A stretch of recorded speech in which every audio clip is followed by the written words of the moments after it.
Hello friends, இன்னைக்கு நம்ம பார்க்க போகிறது ஜாப்பனீஸ் அனிமே சீரிஸான ஃபயர் ஃபோர்ஸ் சீசன் 2 எபிசோட் 18 தான் இன்னைக்குள்ள வீடியோவில் பார்க்க போகிறோம். உங்களுக்கு இந்த வீடியோ பிடிச்சிருந்தது அப்படின்னா லைக் பண்ணிட்டு அப்படி மறக்காம நம்ம சேனலை சப்ஸ்கிரைப் பண்ணிருங்க. இந்த எபிசோடில் கொஞ்சம் சென்டிமெண்டலாகவும் நிறையவே காமெடியும் இருக்கும். எனக்கு காமெடி வராதுன்னு உங்களுக்கே நல்லா தெரியும். என்னால் முடிஞ்ச அளவுக்கு பெஸ்ட்டாக எக்ஸ்பிளைன் பண்ண ட்ரை பண்ணுறேன். சரி வாங்க நம்ம வளவலன்னு பேசாமல் இன்னைக்குள்ள கதைக்குள்ள போகலாம். இன்னைக்கு நம்ம பார்க்க போகிறது ஃபயர் ஃபோர்ஸ் சீசன் 2 எபிசோட் 18.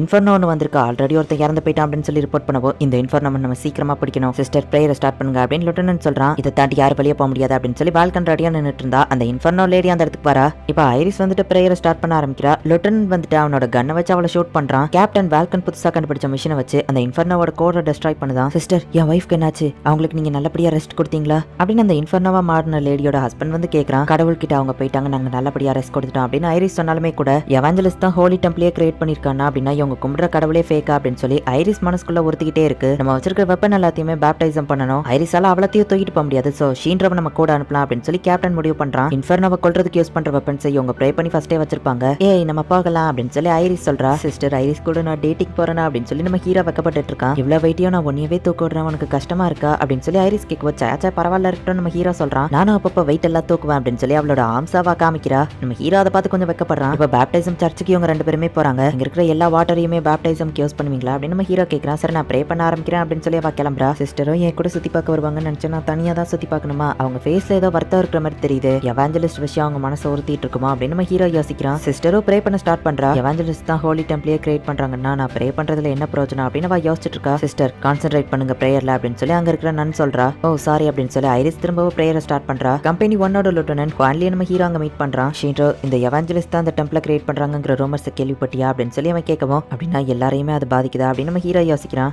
இந்த விஷயம் தெரிஞ்சதுக்கு அப்புறமா கரீம் வந்து ப்ரே பண்றதையே நிப்பாட்டிட்டா அப்படின்னு சொல்லி அவன் சொல்றான். நீங்க இதை பத்தி என்ன நினைக்கிறீங்க அப்படின்னு நம்ம ஹீரோ கேட்கவும் நான் எப்பவுமே சூரியனை தான் கடவுளா ப்ரே பண்ணிட்டு இருக்கேன். ஒருவேளை அந்த எவாஞ்சலிஸ்ட் லேடியே இது எல்லாத்தையுமே கிரியேட் பண்ணியிருந்தாலுமே கூட நான் நம்பிக்கை வச்சிருக்கிறது அந்த சூரியன் கடவுள் மேலதான். மொத்தத்துல கடவுள் வழிபாடு இந்த மாதிரி விஷயங்கள்லாம் இம்பார்ட்டன்ட் இல்ல, நம்ம யார் மேல நம்பிக்கை வைக்கிறோங்கிறதுல தான் இருக்கு. நம்ம ஃப்ரெண்ட்ஸை நம்புறோம், அதே மாதிரி கடவுள்னு ஒருத்தரையும் நம்புறோம். மொத்தத்துல பீப்புளுக்கு தேவை ஒரு ஹோப், நம்பிக்கை அப்படிங்கிறது தான். உன்னால நம்பிக்கை வைக்க முடிஞ்சா எத்தனை பேரை வேணாலும் உன்னால காப்பாற்ற முடியும் அப்படின்னு நம்ம சொல்லவும் கம்பெனி செவனோட லெப்டினன்ட் கான்ட்ரோ பெனிமார் மேல ட்ரஸ்ட் வச்சிருக்கான். ஒருத்தர் மேல அவங்க ஒருத்தர் நம்பிக்கையோட இருக்கிறதுனால தான் அவங்களால நிறைய விஷயங்கள் சாதிக்க முடியுது அப்படின்னு சொல்லி நம்ம ஹீரோ யோசிக்கிறான். ப்ரே பண்ணி முடிச்சுட்டு ஐரிஸ் வரவா கிளம்பலாமா நம்ம ஹீரோ கேட்கறான். அதுக்கு முன்னாடி நம்ம ஒரு இடத்துக்கு போனோம் அப்படின்னு சொல்லி நம்ம ஹீரோவை கூட்டிட்டு போறா. நான் சின்ன வயசுல ஒரு சர்ச்சில் தான் வளர்ந்தேன், இறந்த எல்லாரையும் இந்த இடத்துல தான் புதைச்சு வச்சிருக்காங்க அப்படின்னு சொல்லி அவ கூட்டிட்டு போறா. இங்கே இவ்வளவு சன்ஃபிளவர் இருக்குன்னு நம்ம ஹீரோ கேட்கவும் சன்ஃபிளவர் எப்போ சூரியனை நோக்கி தான் இருக்கும். இறந்து போன சோல்ஸ்க்கு இந்த சன்ஃபிளவர் சூரிய கடவுள் கிட்ட போக வழிகாட்டுறதுக்காக தான் இதை வச்சிருக்கோம் அப்படின்னு ஐரிஸ் வந்து அந்த கல்லறையை ஓபன் பண்ணி பார்த்தா அதை யாரோ டெக்கரேட் பண்ணி வச்சிருக்காங்க. கண்டிப்பா இதை பிரின்சஸ் ஹிபானா தான் பண்ணிருப்பான்னு நினைக்கிறேன். அவளும் அப்பப்ப இவங்களை வந்து விசிட் பண்ணிட்டு போவா. ஆனா கடவுள் மேல ப்ரே பண்றதுல இதுல எல்லாம் அவளுக்கு நம்பிக்கை இல்லை அப்படின்னு சொல்லி இப்ப சிஸ்டர் வந்து ப்ரே பண்ண ஆரம்பிக்கிறா.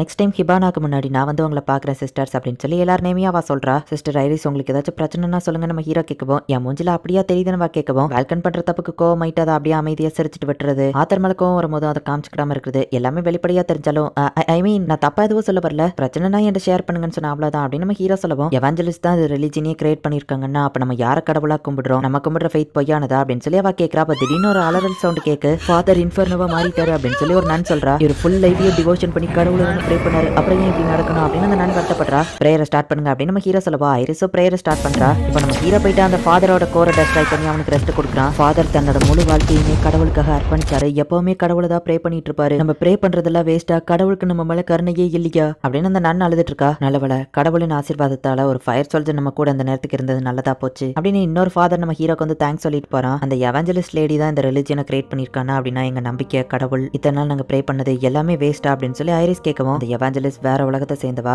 ரொம்பவே அதிக பவர் இருக்கிறவா, கிட்டத்தட்ட கடவுள் மாதிரி தான். அப்படின்னா கடவுளா இருக்கிறவங்க நம்மள அழிக்கணும்னு நினைச்சாங்கன்னா நம்ம அதை ஏத்துக்கிடணுமா அப்படின்னு சொல்லி ஐரிஸ் வருத்தப்படுறா. ஏன்னா கொல்றது நாங்க தானே அப்படின்னு நம்ம ஹீரோ சொல்லவும் ஆனா ப்ரே பண்றது நானும் தானே, நானும் சேர்ந்து தானே அதுல பங்கெடுத்துக்கிடுறேன் அப்படின்னு சொல்லி ஐரிஸ் சொல்றா. உண்மையிலேயே இன்ஃபர்னோஸை கொல்றது ஒரு கஷ்டமான விஷயம் தான். என்னதான் நம்ம ப்ரே பண்ணி அவங்களுக்கு ரெஸ்ட் கொடுக்குறோம்னு சொன்னாலுமே கூட நம்ம அவங்கள கொலை தான் பண்றோம். கேப்டன் ஓபி ஒரு தடவை சொல்லியிருக்காரு, இந்த ஜாப் உனக்கு ரொம்பவோ பெயின்ஃபுல்லா இருக்கும், உன்னோட எமோஷன்ஸையே அது டேமேஜ் பண்ணணும்னு. உண்மையிலேயே இது பெயின்ஃபுல்லாவோ கில்ட்டியாவும் தான் இருக்கு. ஆனா நீங்க ப்ரே பண்றது மூலியமா தான் நாங்க கொலை பண்றோங்கிற கில்ட்டினஸ் இல்லாம இருக்கிறோம். இருள்ல இருக்கிற எங்களுக்கு ஒளி காட்டுற சன்ஃபிளவர் நீங்க தான், சூரியனுக்கு வழிகாட்டுற கம்பெனி 8ஓட சன்ஃபிளவர் அப்படின்னு நம்ம ஹீரோ சொல்லவும் நான் சன்ஃபிளவரா, ஆனா நான் ஆல்ரெடி ஐரிஸ் ஆச்சே அப்படின்னு சிஸ்டர் சொல்றா. ஐரிஸ் அப்படிங்கறது ஒரு பூவோட நேம் தான், இதை தெரிஞ்சுக்கோங்க, நீ சொன்னது எனக்கு ரொம்பவே சந்தோஷமா இருந்தது, தேங்க்ஸ் ஷீன்றா அப்படின்னு சொல்லி சிஸ்டர் சொல்றா. இப்போ ஐரிஸ் வந்து முழு மனசோட ப்ரே பண்றா. நீங்க ரொம்பவே கான்சென்ட்ரேட் கான்சென்ட்ரேட் பண்ணி ப்ரே பண்றீங்க அப்படின்னு சொல்லி அந்த நன் வந்து பாராட்டுறா. நம்ம ஹீரோ அங்க இருந்து கிளம்புறா. வேணா உங்களனால நான் தூக்கிட்டு போறேன், நான் ரொம்பவும் ஸ்ட்ராங் அப்படின்னு சொல்லி நம்ம ஹீரோ வந்து ஐரிஸையும் சேர்த்து தூக்கிட்டு போறான். இதுக்கப்புறம் ஏதாச்சும் பிரச்சனைனா அதை ஃபர்ஸ்ட் கண்டிப்பா நான் உன்கிட்ட தான் சொல்லுவேன் ஷீன்ரோ அப்படின்னு சொல்லி ஐரிஸ் சொல்லவோ கண்டிப்பா அப்படின்னு நம்ம ஹீரோ சொல்றான்.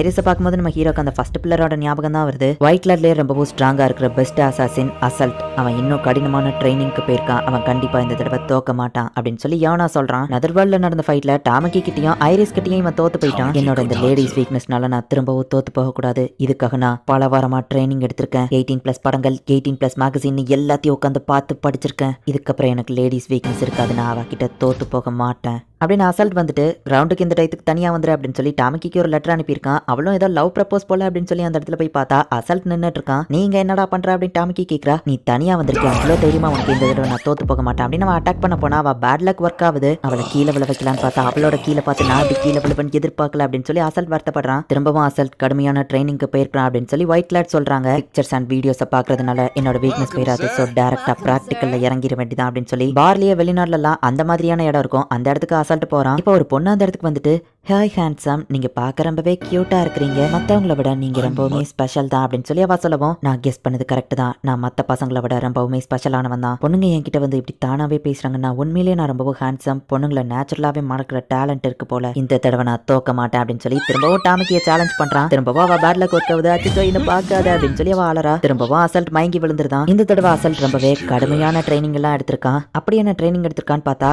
காத்தடிக்கும் போது ட்ரெஸ் மேல தூக்கும், அதுல எல்லாமே தெரியும், அதை பார்த்து நான் விழுந்துடக்கூடாதுன்னு சொல்லி காத்தடிக்கும் போது அவன் கண்ணு செம ஃபாஸ்டா வேலை செய்து இப்படியெல்லாம் ட்ரைனிங் எடுத்திருக்கான். யாரோ அவன் ட்ரைனிங்கை செக் பண்றதுக்காக அட்டாக் பண்றா. ஜஸ்ட் ஒரே வரல அதை தடுத்துருதான். இங்க பையனோட பவர்ஃபுல்லான அட்டாக்கே இவன் ஜஸ்ட் ஒரு வரல தடுத்துட்டானா. இவன் இன்ஸ்டிங் ரொம்பவே ஷார்ப்பா இருக்கு. இப்போ இவன் ரொம்பவே பவர்ஃபுல்லா மாறிட்டான். தடவை கண்டிப்பா கம்பெனி 8 கிட்ட இவன் தோக்க மாட்டான் அப்படின்னு சொல்லி யோனா பாக்குறான். அசல்ட்டும் கெத்தா வெளியே போறான். திரும்பவும் அவன் டாமக்கிய சேலஞ்ச் பண்றான். உனக்கு வேற வேலை வெட்டியே இல்லையா, எதுக்கு என்ன அடிக்கடி டிஸ்டர்ப் பண்ற அப்படின்னு டாமக்கி கேட்கவும் என் கௌரவமே இதுல இருக்கு, இந்த தடவை கண்டிப்பா நான் தோக்க மாட்டேன், எல்லாத்துக்கும் தயாரா தான் வந்திருக்கேன் அப்படின்னு சொல்லி அவன் சொல்றான். அசல்ட்டின் ட்ரைனிங் தொடரும் அப்படின்னு சொல்லி போடுறாங்க. இந்த இடத்துல இந்த எபிசோட் முடியுது. ஒயிட் கலர்ல இருக்கிறதே இந்த அசால்ட் தான் ரொம்பவும் பவர்ஃபுல்லானவா அப்படின்னு சொல்றாங்க. ஆனா அவனை போய் ரொம்பவே காமெடியா காமிச்சிருக்காங்க.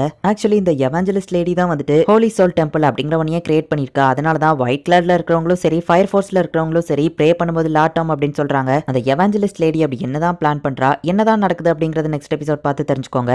அண்ட் உங்களுக்கு இந்த வீடியோ பிடிச்சிருந்தது அப்படின்னா லைக் பண்ணிட்டு அப்படி மறக்காம நம்ம சேனலை சப்ஸ்கிரைப் பண்ணிருங்க. தேங்க்யூ ஃபார் வாட்சிங். Bye guys. நெக்ஸ்ட் எபிசோட்ல மீட் பண்ணலாம்.